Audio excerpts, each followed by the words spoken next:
Hi everyone. I want to thank all the women so far, Demi, Ray and Helen, for going through my Creatrix sessions with me. I'm here finishing module 5, reflecting on my video from the first module. I talked about 5 of the 18 things that were blocks for me in terms of business and person. The first one was resentment. I'm just going to look at my notes at the same time as holding this camera, so it might be a bit tricky. The first time I spoke, I talked about how I felt the division of labour within my relationship with my family was 75-25. I said that I complained a lot inside, even though I didn't verbally. And despite the fact that complaining inside may seem good to those around us, inside I was like a volcano ready to erupt. Sometimes I did erupt, which actually made my interactions with my family very negative and vulnerable, because my frustrations would just become so high that I would deal with it inappropriately. I said that I felt it was very unfair, and I said I wanted to communicate in a more positive, effective and honest way. So by reflecting now on my resentment, I would be telling you a lie and telling myself a lie if I didn't sort of feel that the division of labour was still unfair. I've had lots of conversations with my family around that. I've now put strategies into place for the children of picking up the slack more, despite the fact they're on holidays, which is great. They're not even having to be told sometimes, which is really inspiring. I think I'm a more positive person in relation to this issue. I don't let it fester. I talk about it. It's very important in the outside environment to be reflective of what's happening on the inside. So I've worked really hard to do that, because it takes every ounce of my being to actually ask. And that's where I've had to really work on being honest with my family. The next one was being overwhelmed. I don't think that is such a big issue anymore, because I do put a lot of things in place around writing lists and goals. I still do that, but I learned a lot about how I procrastinate, and now I sort of do the one on my list that I dread the most first, and that's really helped me. I also have, because I've reviewed the division of labour and sort of spoken to my partner as well about this, I sort of know the warning signs a bit better as to when I am going to start feeling overwhelmed. I find that the activity where you write everything down when you first wake up and then cross out the negative words has really helped me become a more honest communicator.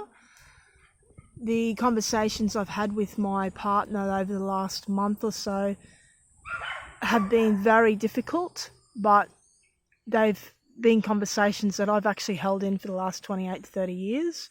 So I feel safe enough now to actually be honest. I had quite a few repressed emotions. One of them was disgust. And once that was gone through Creatrix and dealt with, I found that a whole lot of other issues in my life left. Not that you still don't have the same thinking patterns as before, but you're kind of more aware of when they're happening, I guess. And as a consequence, you don't want to go back there. When I was watching the video of myself on the issues that I brought up, the other one was burden of responsibility, guilt, and just let me have a look on my notes, and not feeling good enough. I mean, it's not like I'm a stranger to myself. I totally relate to myself. I totally understand where I was coming from. If I wanted to, I could go back there, but I think that would really do a lot of damage for me if I did that, because I'm in a place where I feel completely safe inside. I don't have any fears, except, losing your kids and all those sort of fears. But I feel safe enough to have difficult, conflicting conversations. And I used to take everything so personally. I just don't find I do that anymore.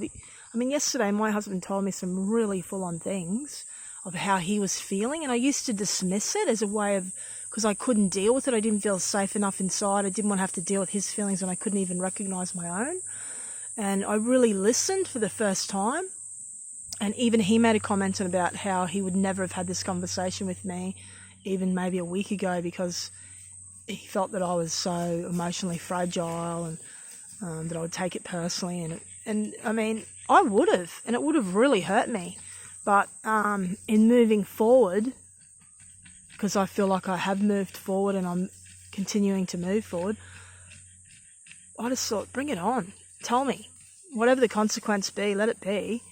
If you want to stay, let's stay and work it out. If you don't, then I don't want anybody around me who doesn't want to stay with me. So, and I know that he doesn't want that either. I think I have his best interests at heart now, instead of, feeling like I was unsafe and I couldn't even have my own best interests at heart, which I'm really, really thankful for more than anything else in this whole process, is that I feel safe and I can be myself.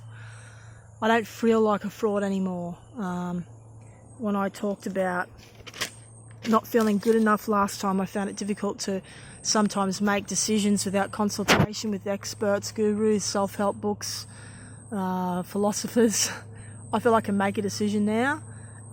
Even if it's wrong, who cares? If I fail, it's not a big deal. I'm just going to learn from it anyway. It's part of my journey.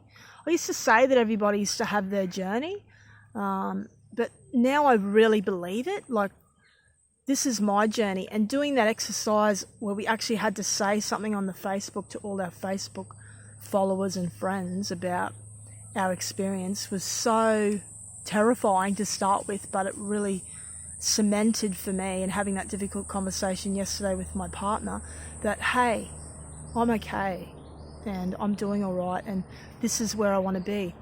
Last time on the video I spoke about having a missing link, which is also something I referred to on my Facebook page.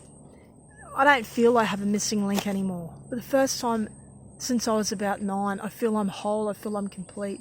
That should be celebrated, and it excites me to the core, that knowing that I'm now in my business going to help women who want to not have fear, to not have judgment, to feel free of guilt and grief and all those things that hold us back and keep us stagnated, that I can be part of that process. I said in my last video the excitement was just like another chore sometimes, because we were juggling and struggling to juggle so many things, but I just can't tell you how lucky I am to be part of this process. A, that I had the finances to do it, B, that my family was supportive of it, and C, that I'm not a fraud anymore. I can honestly be myself, and it feels like I'm born again. I know Christians use that term, but I really do feel like I'm born again.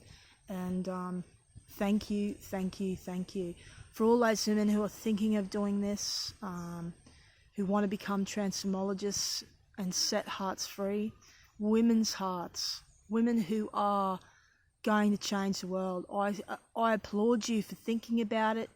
I'm excited for you if you've started your journey, and can't wait to meet all my friends, all my wonderful Creatrix friends who are my support network too, in February. Can't wait to meet Bree, who started, Helen, who helped me, Demi Ray, and of course Maz.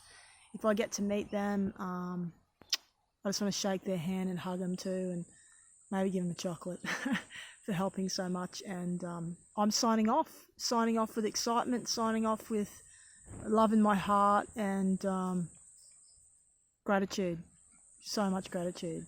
All right, bye.